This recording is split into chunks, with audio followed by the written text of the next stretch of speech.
I could not believe how much my cucumbers grew.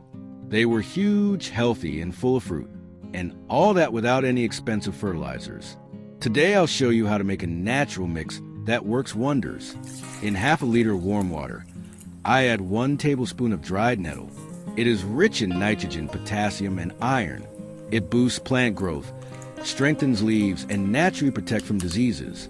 Then I add 1 tablespoon of dry yeast. Yeast contains B vitamins, enzymes, and amino acids. It stimulates root development, speeds up growth, and helps plants bloom earlier. Finally, I add 1 tablespoon of sugar. Sugar feeds the yeast. As it breaks down, it creates beneficial microorganisms that improve the soil and help plants absorb nutrients.